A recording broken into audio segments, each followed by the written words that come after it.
Hey, shalom, shalom, shalom. Before I get this lesson started, if you want to call this a particular situation a lesson, this is a conversation. I want to give all praise and glory to Yahweh, by Hashem Yahushai, by Hashem Hakadosh, and double honors to the elders and the apostles of the great millstone, of whom I learned from, and shalom to the whole elect brothers taking this truth to the four corners of the earth, bidding the elect spirits of Yahshua to come to the marriage supper of the Lamb, who is Yahweh Shai.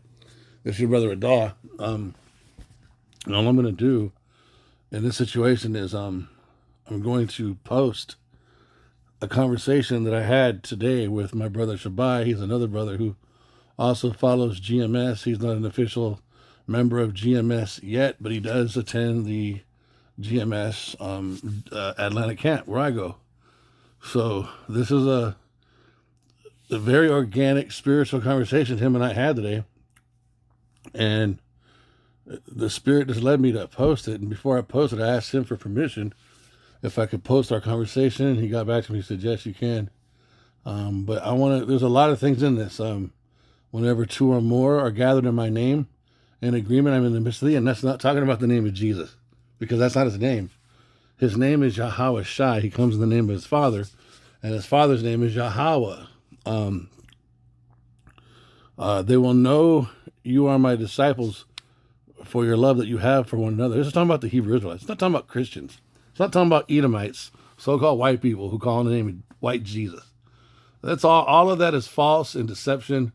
They are not it, okay? We are God's chosen people, but these precepts have been so associated with white Renaissance Western Christianity, and everything's being exposed in America right now, all over the earth. Everybody is seeing the so-called white man for what he is.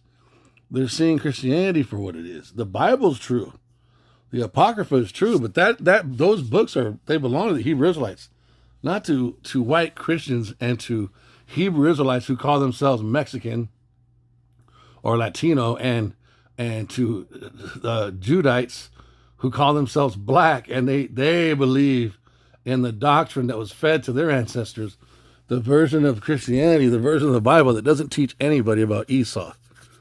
How can you say you know the Bible and you don't even know any of the prophecies, the future prophecies that are all directed at the nation of Edom? And you don't even know who Edom is today, but you know the Bible. It's impossible. The scriptures are right there. But this is a conversation I was going in on the song Johnson Crew, Space Cowboy. It's an old song from my childhood, and I have a habit of precepting songs that I like concerning Yahushua and the truth. And I hadn't heard this song in ages. I mean, it's been decades. And I heard it on TikTok, and right away, because I'm awake now, this song is talking about a space cowboy. Well, how is that relevant to us? The true cowboys were Israelites, so-called black men and Latino men, because we're the best on horses, and the Edomites used to call grown men boys. And so when they saw us doing our things on the horses, in their disrespect in the prophecies of Bible words, that was one of our names, cowboy. Cowboys had nothing to do with white boys. It's just like with everything that we do. The fucking Peckerwood white man, Esau, steals it, makes it his, puts it on TV, and he gets credit for the things that we originate. It's like this with every fucking thing. They are the thief. Well, a space cowboy, right away I thought about 2 Ezra chapter 13. I thought about the lesson I did of Daniel, and so I started this conversation. I was getting some downloads from the Spirit, and so I do a lot of voice messaging with my brother Shabai. I actually do a lot of voice messaging with a lot of brothers in GMS, but this is the conversation that I had. I'm gonna let each recording play, and it may be edifying to you guys, but this is the beginning of that conversation. I'm gonna let it start.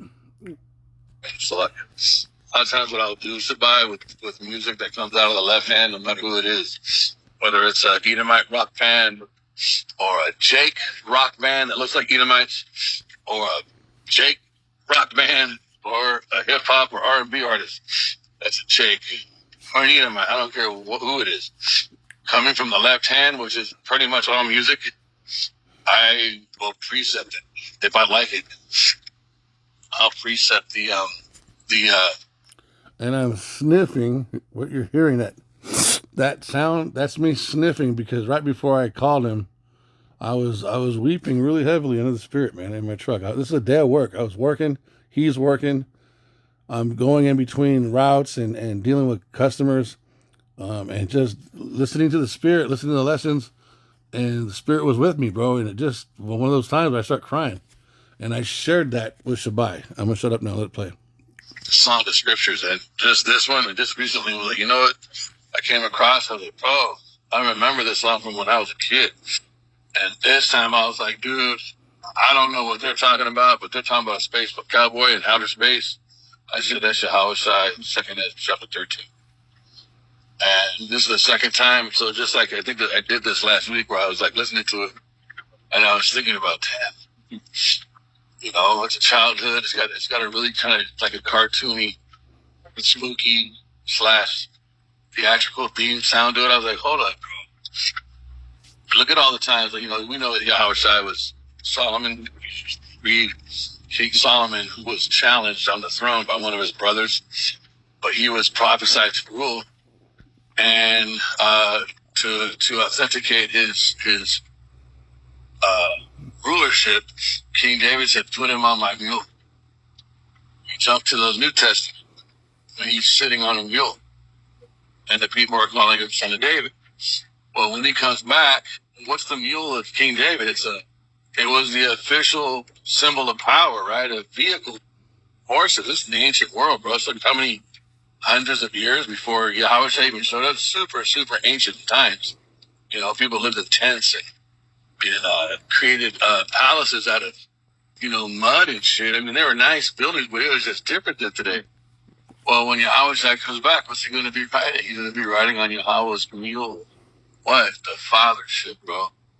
Same thing, just reality. You know what I mean? He's going to be on that horse, that white horse, like it says in Revelation 12, which is what? It's his daddy's ship. It authenticates him in his governmental authority from Zion. I believe even in 2nd Ezra, by the Spirit, if you check the prophet Ezra, says two things about the same mountain that Yahweh Shai is riding on. He calls it a mountain, and then he calls it Zion. And we know that mountain and Zion is what? It's the UFO. It's the mothership. Well, you think about it. You might already know this. I'm just sharing it with you. Anytime you look at an aircraft from a nation, what is that aircraft marked with? It's marked with the symbolism, with seals of authority that represent that specific nation. If you look at any missile, any arrow from Russia, from Gog and Magog, if you look at any of their helicopters, any of their airplanes, they're marked. And they're even designed differently. They have the same pattern, but there's a little bit differentiation. Their pattern is why? To communicate difference, to communicate separation. Same thing with America. Same thing with Britain. Same thing with all of the nations who have weapons. It also communicates the border. The border of a nation is what separates it, what establishes its uniqueness and difference, its policy, its religion, its way from another nation. All right, and Esau is also called the border of wickedness, but the military of a nation, how different the markings are on the actual the material or on the equipment, that identifies their border, because it's not the same as the opposing army. Have arrows, they put their name, they put their mark on those arrows. Well, there's nothing new under the sun, and everything on the earth is created, patterned after the original order, which is in heaven. Same thing that we do with the Ark of the Covenant, the way we did the temple. Everything is fashioned after what already takes place in the presence of Yahweh's throne, bro. So it's the same with that chariot. So I was thinking right now, am I making a mockery by trying to say, no, I'm not, bro? I started weeping because I was like, wait a minute. There's a humility. There's a childlike humility in how this song is being sung too. Well, when you were King Solomon, you were placed on your father's mule. people could read that today and laugh at it because we're so pride in this new technology. People could look at him being humble in the New Testament when he was coming on that mule, when there was no king to present him. He was doing that by himself, but the people knew the scriptures, so they're calling him the son of David. But still, it was humility, right? Well, when he comes back, he's not coming back as a man, and he's going to be very terrorizing, and rightfully so, because he's not only going to have the physical or the spiritual body of God, a God or himself, because he's going to be who he is. He's also going to be in that living organism, that living, breathing ship of fathership, bro. And it's going to scare fucking it. And it's just, you see the balance of him in his lots. Bro, Yahweh, man, Yahweh, you know this. I'm venting to you, bro. I have my childlike moments in my truck, bro. I start fucking crying and shit, dude. Because he's fucking, our power is so fucking badass, dude.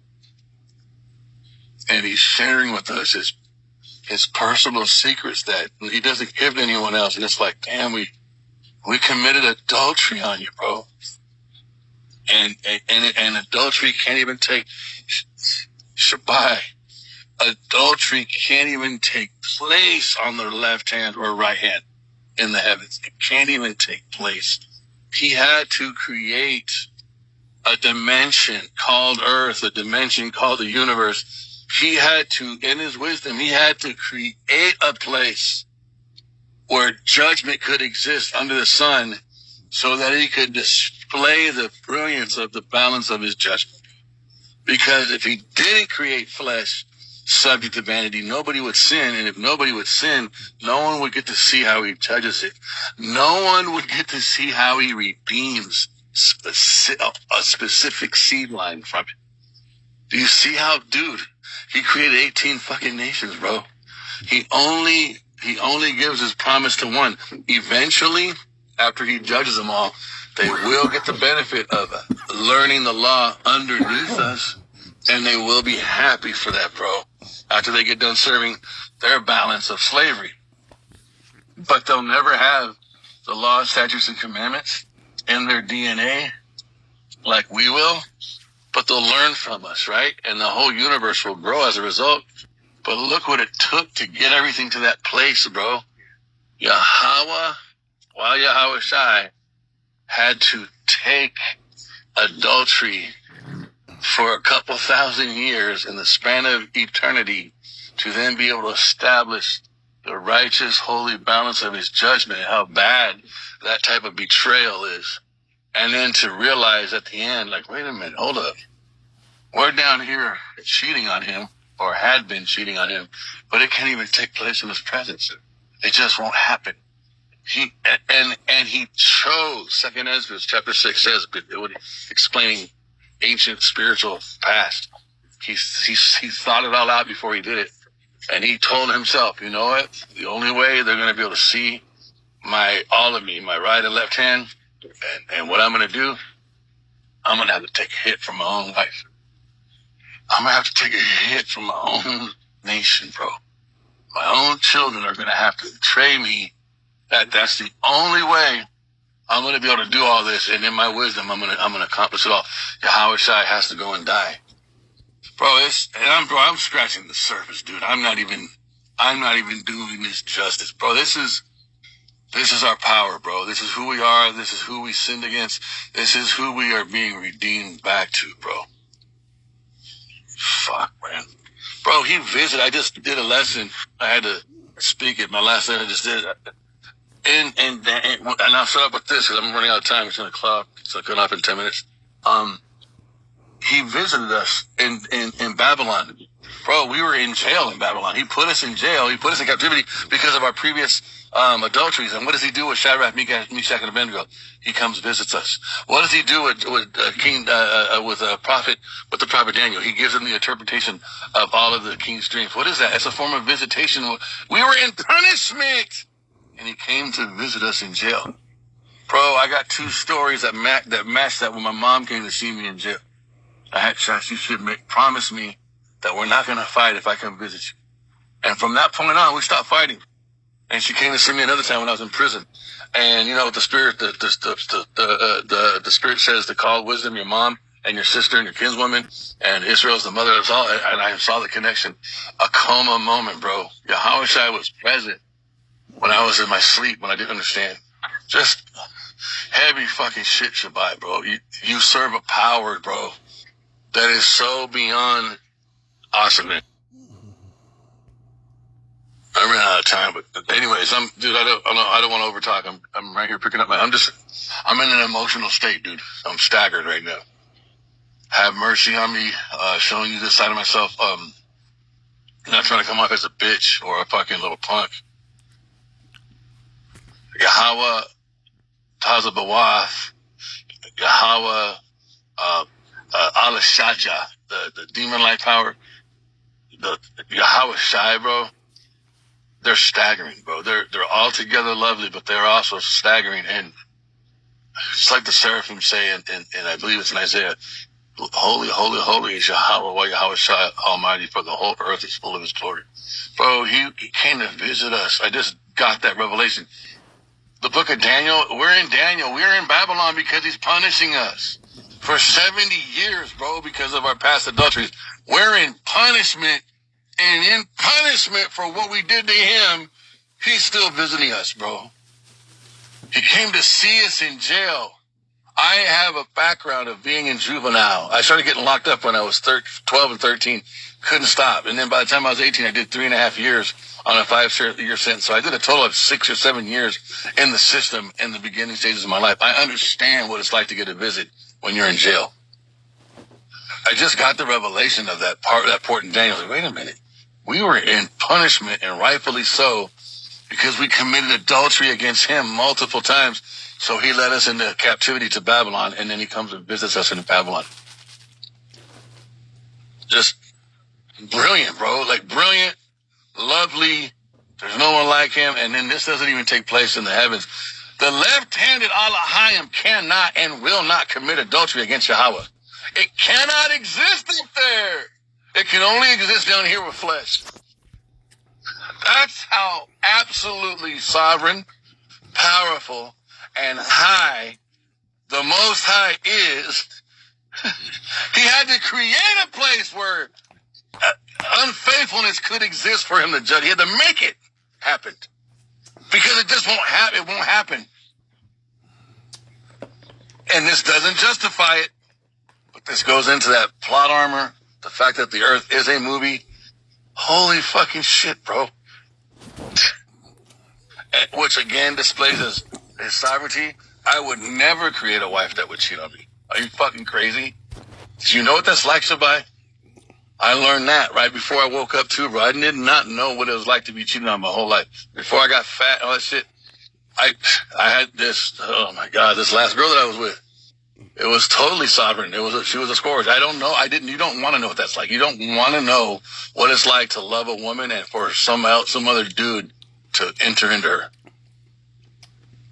Yahweh basically had to create a system that had that happen in it concerning him to then display righteous balance of wrath and mercy at this. Bro, there's a little bit like it. I'm shut up. Shalom. Shalom, Yahweh, Shem Yahushua, Barakatah. And this is the brother Shabai that I'm speaking to. So these are his responses. Man, I don't even know what to say. I just hit the button, like the elders say, you know. Could you please do me a service, Babu Kasha? Yahweh Ratzazah, can you please teach me, bro? I don't want to hear, in the most respectful, humble way possible, I don't want to hear that, you know, you're a nobody or anything like that, Akia. And I appreciate you opening up to me in the spirit. Every time you say something to me or every time you send me an audio message, it's like a well opens. And I can see the water and I feel the water in my spirit. And a lot of the times in my youth, I understand right now that I'm in a like a nerve state. Like, I'm young, you know, not seasoning, I guess, for my age. But in the grand scheme of things, I understand that I'm a worm, and like, it's so much that I just don't know. So, every day, whether I'm in the truck or, I don't know, just out doing my days, I try to incline to the elders. I incline my ear. I listen as much as I can. I try to listen. And I feel like as much as, I try to follow what the great men are doing that are set before me, you included, Mind you, this young man is 20 years old.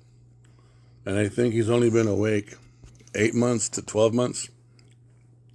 Just under a year or a little bit over a year. And this is already how he sounds. He's light years ahead of me when I was his age. It was nothing like this dude when I was 20. As much as I try to follow you all, and I'm praying earnestly. I'm just trying to understand. Like I think about Ezekiel the 37th chapter. How you saying how we're in captivity right now for punishment, and right now I feel the milk on my cheek, like I'm waking up still. Like I see it, but I'm not gonna sit up here and lie and be like I can just completely understand. But I can feel, and I feel it. Like, okay, this is where I'm supposed to be. I'm learning, but it just seems like so much that I don't know. It almost feels daunting. Like the precept in Ezekiel you always tell me about that water, how you step in and it's like, damn, did I come in too late? Like, do I have enough time on the clock to prophesy and be worthy? Or what is my role? And I hear you speak about the brilliance and you explain it so vividly, the situation that we're in, why Yahweh Shai had to sacrifice himself for us. Just that level of mastery and understanding in your speech, Akia. I desire it. Like, it's beautiful to hear you speak like that, because whenever you speak, it paints a picture in my spirit, and I see it. Maybe it doesn't sound like that, you speaking, but what is that? 1 Corinthians, the 12th chapter, is it? That speaks about the spiritual gifts. Akia, you have a spiritual gift, bro. I don't know. Maybe that's why Yahweh Shai put us together.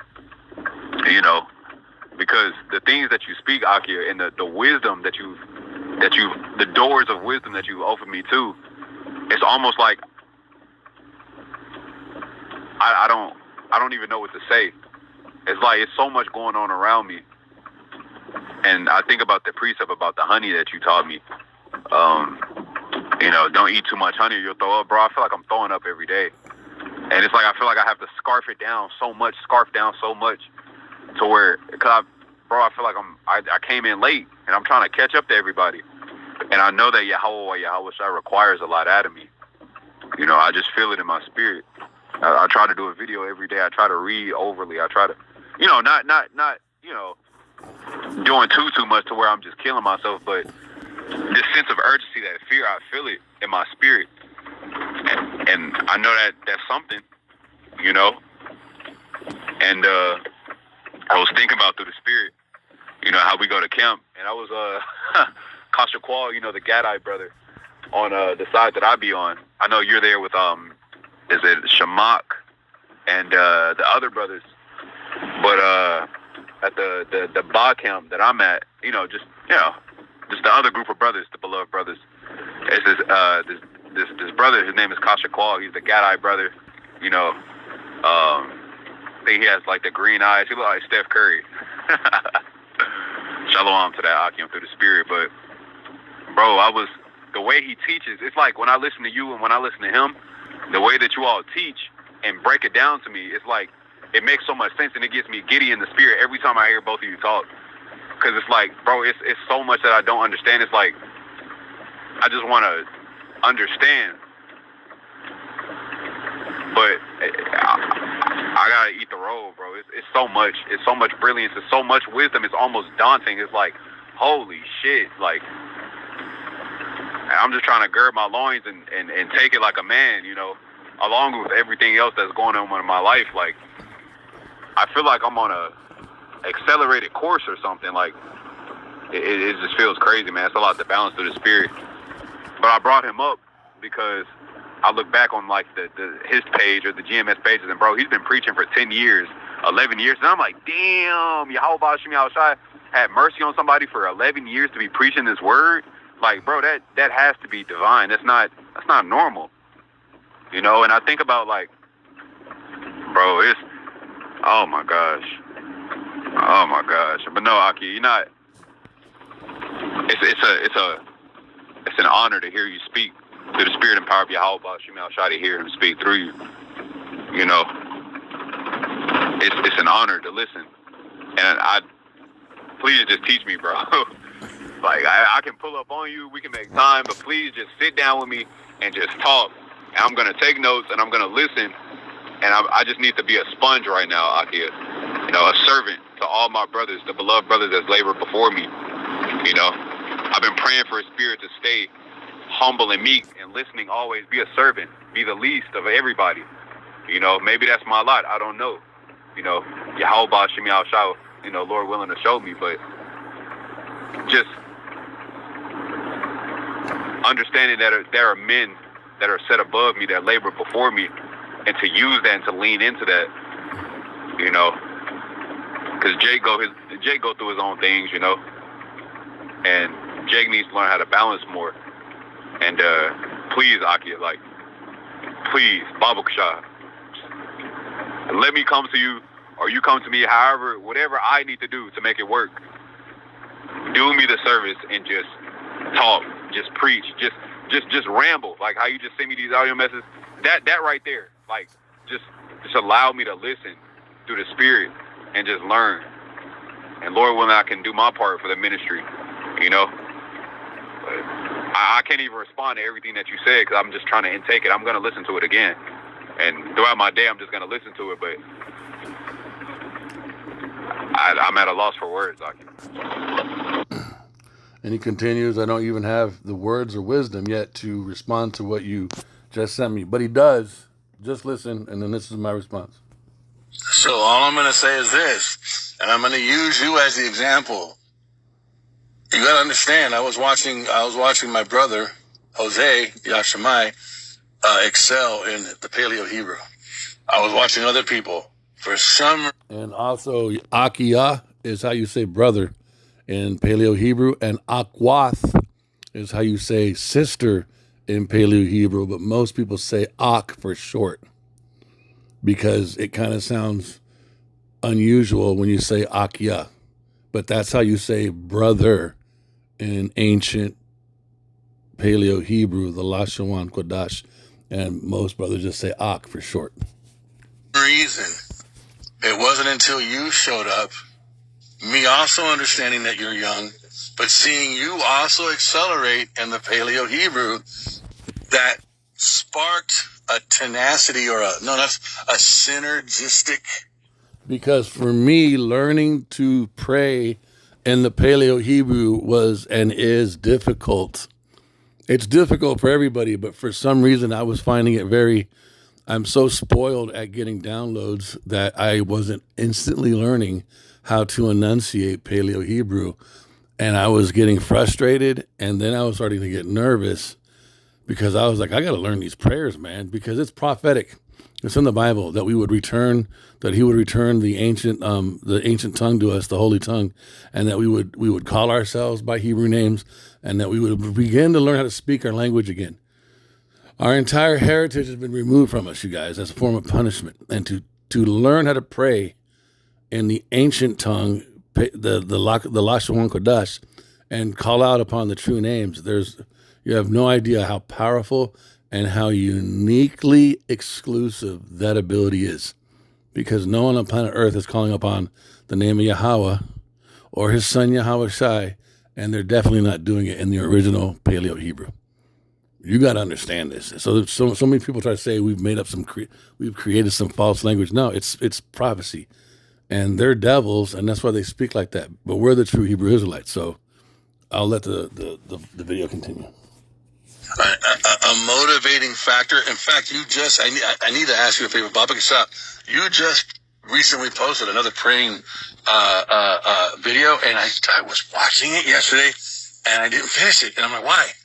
I was like, wait a minute, I forgot. I was like, I think I was dealing with a customer, and that's why, bro. Can you please, when you get time, I need you to send that to me. It's the spirit, bro. It's just automatic, Shabbai. Don't be stressed out. I will do what you ask. I'll try to teach you. I'm not trying to be humble when I say this. I understand it's the spirit, bro. So if I share something with you and your spirit is reacting the way it is, just know that's the spirit also working in you because you're leaping. You know,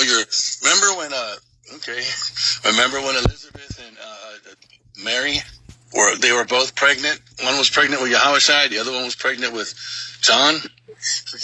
Okay, so what is Yahushua? The testimony of Yahushua is the spirit of prophecy. What was John? He was Elijah the prophet. You see, and the minute Mary spoke, John the prophet leaped in her womb with excitement. Why? Because he is a prophet that prophesies the testimony of Yahushua, and he's listening to the woman, wisdom, Israel, pregnant with Yahushua, and her voice, the voice of wisdom, talking about pregnant with Yahushua, caused that nigga to do somersaults in his mom's womb. That's what you're doing right now. And that's the best way I can explain. And that's not me, dude. That's not me, nigga. It isn't, dude. This shit's fucking freaking me right. I'm fucking freaked out right now, bro. I was just crying. I'll be in the spirit, dude, and I'll get downloads, bro. And I'll put my hand on my mouth and I'll just start fucking leaking like a chick through my eyes, bro. I'm not even fucking lying, bro. It's too much. And it's insane, bro. So, yes, I'll teach you. If that's what you want to call that shit, bro. But it's not like I'm going to sit down and have you write notes. All I'm going to do is talk to you, bro. And what's going to come out of me is going to go right deep into your womb, into your gut, into your belly, and the spirit inside of you, Yahweh inside of you, is going to do somersaults. That's what's happening, bro.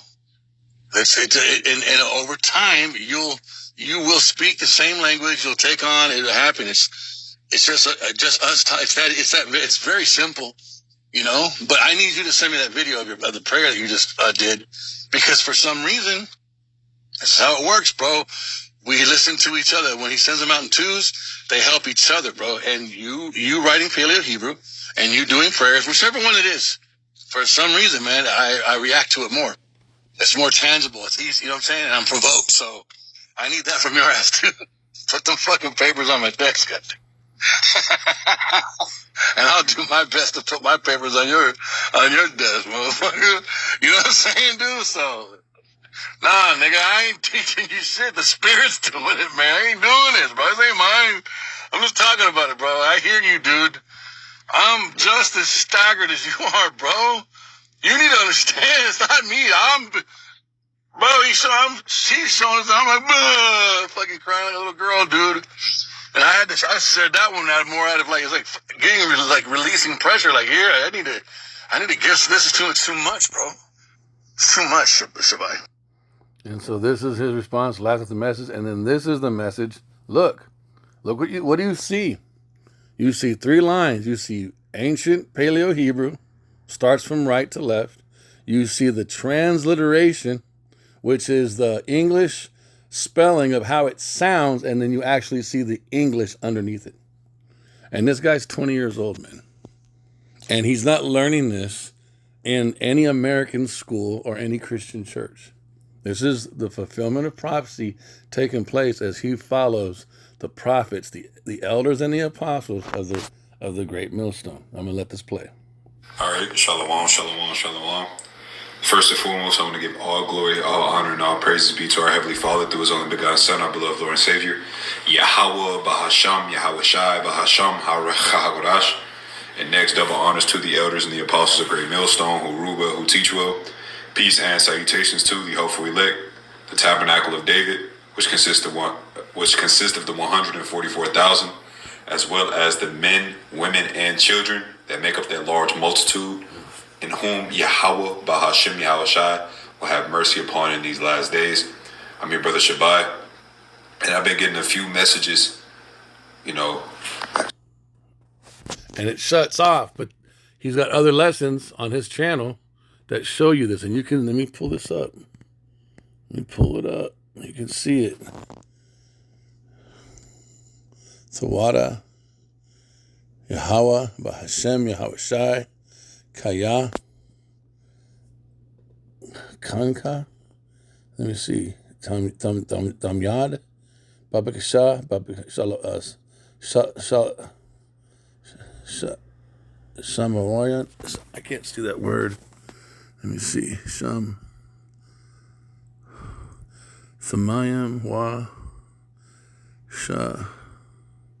See, now I got to find a Quadash. So let me see if I can see the English. My eyes are bad. Yeah, I'm not going to be able to read that, Salakia. But you can see it, and more than likely you can see it better on his actual page. And I'm going to show you guys his page here once I'm done with this.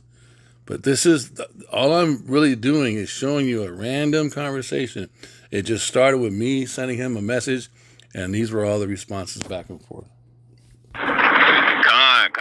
And you can hear that we're both driving. He's doing his deliveries. He's at work. He was at work when I was at work. So it was raining today. So we were just, in between our deliveries and stuff, we're getting back and forth. This is a normal day with me and this brother. This is how, and we don't do this every day, but we'll do it multiple times a week. I'll be out doing my routes. I'll hit him up. Sometimes he hits me up. It's a 5-minute exchange, and we don't talk for the rest of the day. Other days it's like this, but it's always like this when it's like this. If that makes any sense. Hey, tell me why I'm going through 2 Kings for the first time, and I'm reading this shit. It's like, not shit. I'm excited. I'm reading this, and I'm like, bro, how have I never touched this part of the Bible before? Like, Jake read precepts, and you just skim through it, or you see something, you read it, and you're like, okay, yeah, that's that precept in 2 Chronicles. But no, I'm like reading it, and I'm like, oh, Elisha, I'm literally reading it last night, and Elisha, when it was like the sons of the prophets, and I think they had like barley or meal or something in a barrel, and it was like it had some dead stuff in it, or it was rotten. And they told him, and he was like, all right, do something to it. Elisha was going crazy.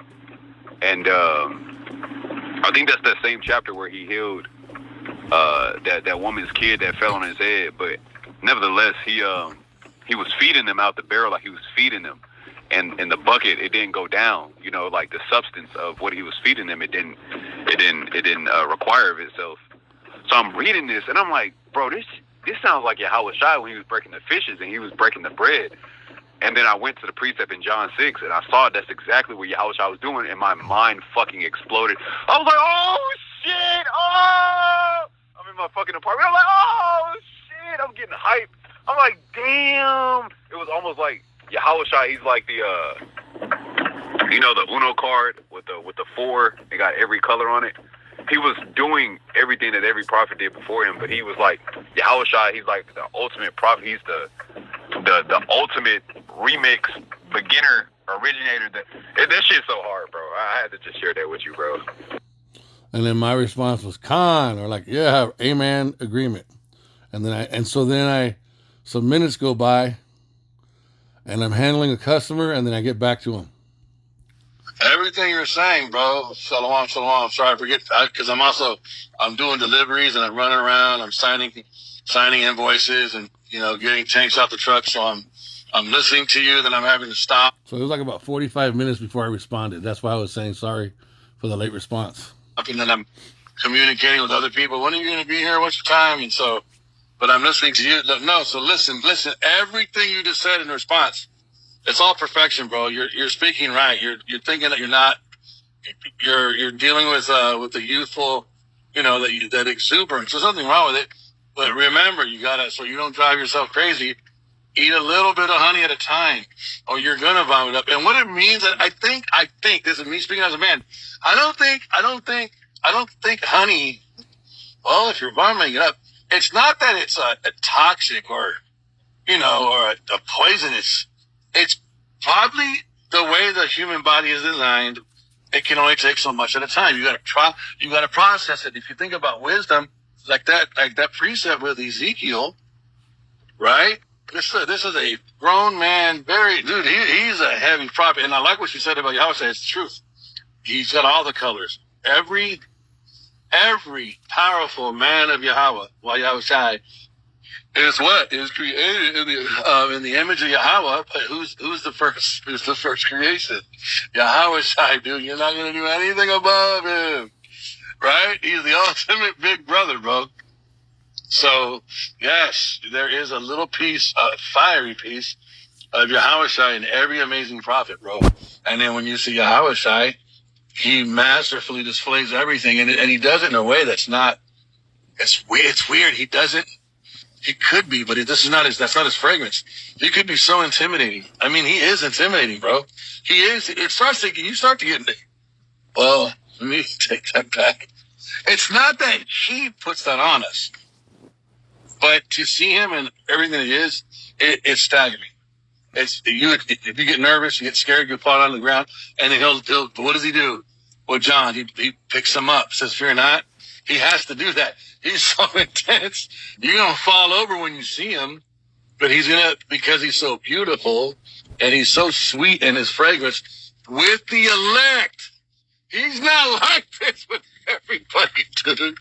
But he will pick you up when you fall over, and you're gonna fall over. Remember when the Roman soldiers came looking for him? Or looking for Yahushua of Nazareth? He said, "I am he." Right when he said, "I am," they fell over. It happened twice.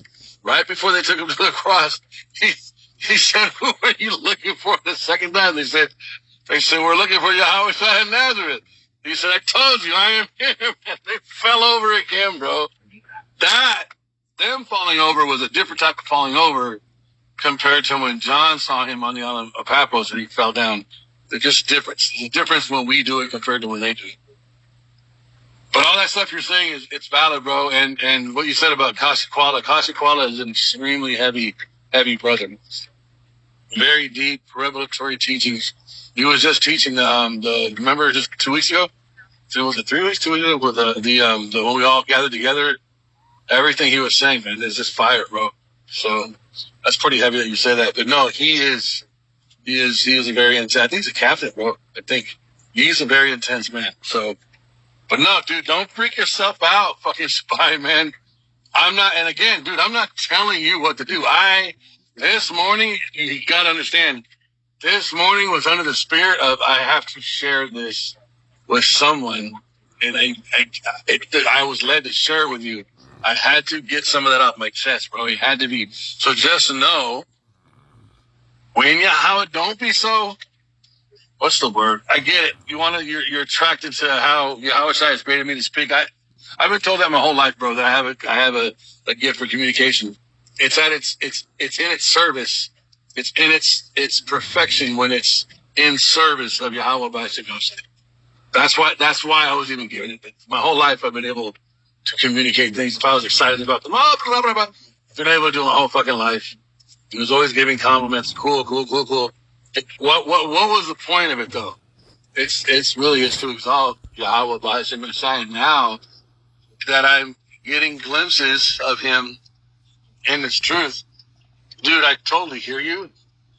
Trust me, I hear you, bro. But fuck me. When we really start seeing him, yeah, we're gifted. I get it, but dude, it's like holy. You know what I mean? Like he really is an amazing, most beloved elder brother who is also a king and our redeemer and has made wisdom unto us. But he's also first. Is the son. He's the son. He's the first son, the firstborn son, the only hands-on created son of Yahweh. And he's so excellent when he moves amongst the Alahayim, bro. Think about this.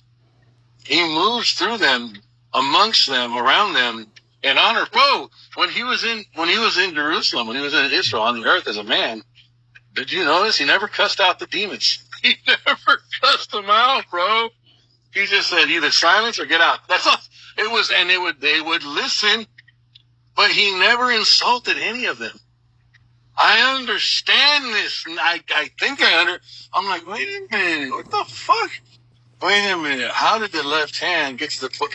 How did they get the point of possession of human beings that were Hebrew Israelites? Well, what's the result? Well, why? Those are the curses. But why? Because of all the different captivities we were going. Those were the venereal disease. What's adultery? It's a wife cheating on her husband, right? Well, how do we commit adultery on on Yahweh. We have to sleep with another man.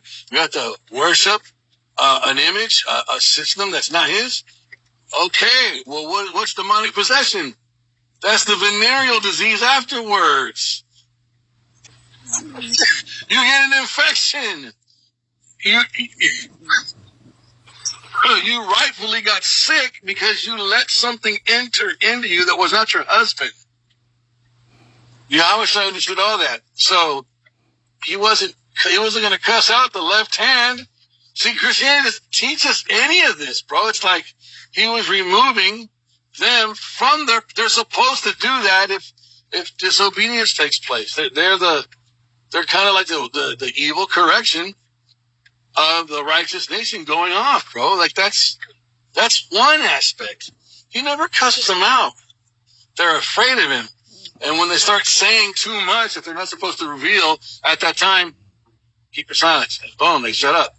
Or I don't want you to say that just yet. I'm going to say it over here. Keep your mouth shut. Okay, just like when we're at fucking camp, man, and we start getting too mouthy or we start getting too, over excited. One of the other brothers tells the hey, shut up, get in order. All right, same thing we always say in the left hand, bro. And the right hand, but I don't know if the right hand.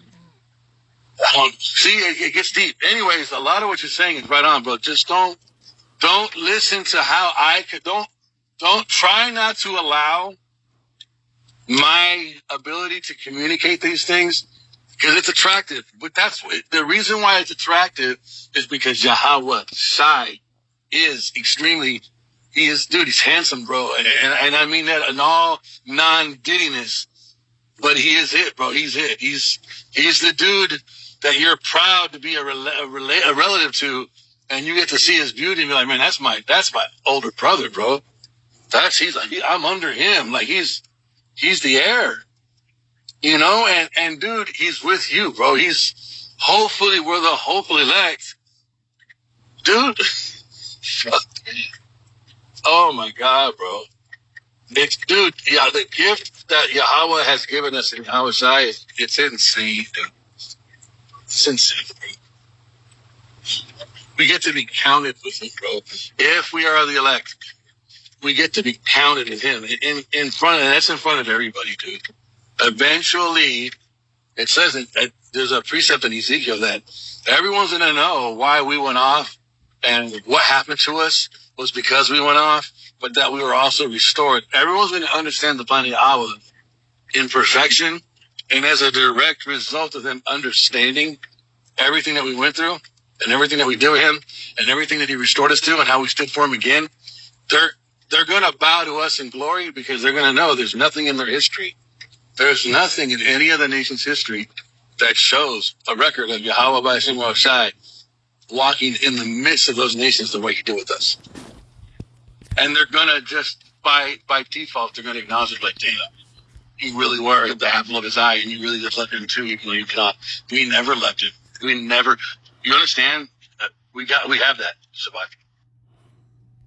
Out of respect for you, I'm asking you, please give me permission. I just listened to the whole conversation that I had with you today. I'm listening to it over again. I'm listening to everything you said, everything I said, bro. I need to record this and I need to post this on my YouTube channel. People need to hear both of us talking to each other about the topics we are talking about the way we are talking about them, bro. We basically just did a lesson on our phones. I was going to post this, but then I was like, you're half of the reality of what's going on here. So, out of respect, I'm asking you, can I please screen record this and post it on my YouTube? I'm asking you, bro. This has to be shared, bro. It's not, dude. It's what you're saying too, Shabai. People need to see Hebrew Israelites talking to each other like this. They will know that you are my disciples for your love for one another. Whenever two or more are in agreement in my name, I'm in the midst of you. Since I've met you, this is all we've ever talked about. This is the only way we ever talk. We don't talk like that. We don't talk like anything else. Every now and then we joke, but this is typically what we do. So I really want to post this, bro, but you're a part of it. So I can't just, and that wasn't my plan. I just went back and listened to what we were saying. And I'm like, oh my God, this is so, it's organic. It doesn't get any more organic. I did not plan to do this. And it just ended up that way. And I'm like, bro, this has to be shared, bro. This is not a random conversation. It's not, dude. The whole thing was the spirit, bro. So it needs to go up. I want to post it on my TikTok and on my YouTube. So, Baba Kasha, please give me permission. I'm asking you, dude. So, Man, hell no. No, I'm just playing. Let me take my hat off. Call halal milah, Yahweh Bahashim Hawashai, Ayan Dabar, La Aisha. You're welcome to perform whatever it is that you need to perform through the Spirit. You know, I'm glad that I was able to be a part of this conversation.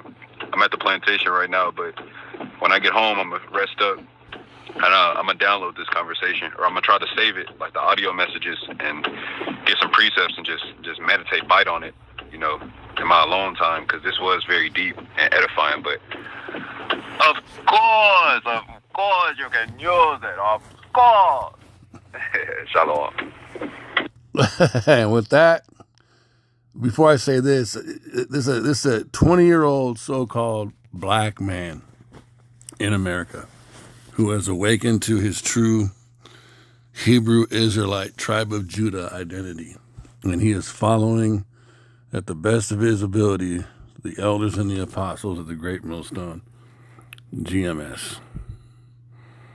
I pray that this lesson, that this conversation was edifying. I want to give all praise and glory to Yahweh, B'Hashem Yahushai, B'Hashem Rakagadash, and double honors to the elders of the apostles of the Great Millstone who we want to learn from, and a shalom to the hope elect, taking this truth to the four corners of the earth, bidding the elect spirits to the supper of the Lamb, who is Yahweh Shai. This is your brother Adah. Shalom.